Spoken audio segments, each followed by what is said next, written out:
How's it going, friends? Shane here with the Modern Warrior Project, and in today's video I want to talk a little bit about a term that you likely will hear me utilize in a lot of our videos and written content, and I want to make sure it's kind of clear as what I'm meaning when I say that, and just in general how it ties to prepping as well, and you'll hear and tactics for that matter.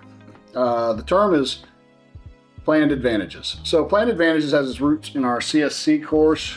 A lot of the terminology we'll utilize come from our comprehensive situational control course, which, keeping it very short and without getting into too much sales lingo, it is a situational awareness, threat ID, de-escalation type of a course to help you just basically mitigate risk in your general day-to-day life.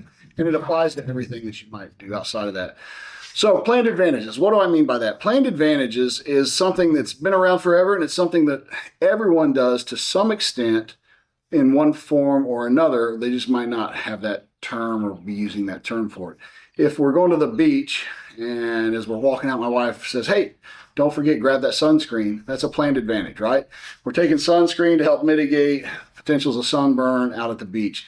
It's simply planning an advantage into your situation, environment, or supplies that'll benefit you in either known or unknown circumstances, right? I'm just planning advantages into my atmosphere, if you will. Now, how does that apply in the prepping world or the tactics world? As you'll see as you get to know me through these videos or in person, I am big on risk mitigation in general. That's why I prep. I've prepped for over a few decades. That said, I don't fit the doomsday preppers show. Obviously, my personality doesn't. Completely sane. However, while I am dedicated to mitigating as much risk as I can conceive, whether it's a minimal, likelihood, let's say a foreign invasion, a full-scale foreign invasion. I consider that to be a very minimal likelihood, actual violent foreign invasion. Nonetheless, I have procedures in place. We have a family SOP, if you will, on a lot of things, whether it's a local storm or foreign invasion. I have procedures in place to cover that, and I have taken planned action and planned advantages for that situation, regardless. Now, with that said, that's the planned advantages. However, I like to impact my general life as little as I can. So everything that I look at, I look through that lens. One is I consider the risk and I consider the impact that it'll have on my life and family if it happens. And then two, I look at mitigating that risk and where is that sweet spot where I mitigated enough, but I don't, have to live some crazy, ridiculous, hard lifestyle. For instance, I could completely mitigate the risk of a vehicle accident out of my life by simply never getting in a vehicle again. Done. I don't want to do that, right? So that's not a sweet spot. Where I do that is I make sure I'm, aware of my driving, focused on that, et cetera, et cetera. So when we talk about planned advantages, that's all it is. So why do we use that? Why do we name that?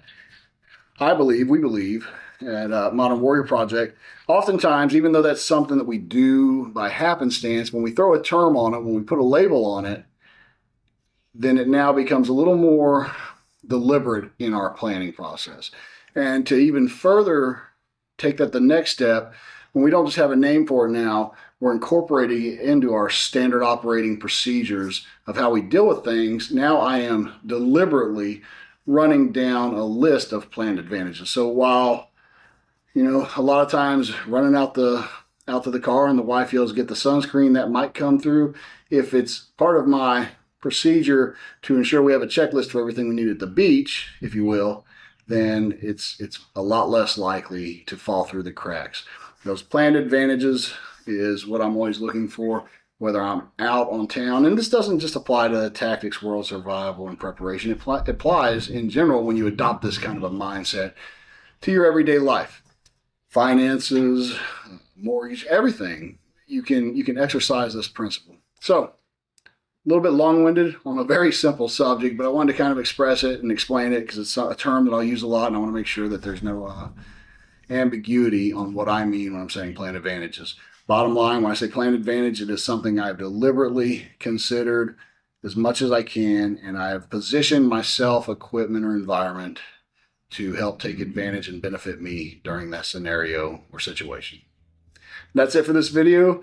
Love to hear what you think about that. If you have some different term you use for it, I'd love to hear that as well.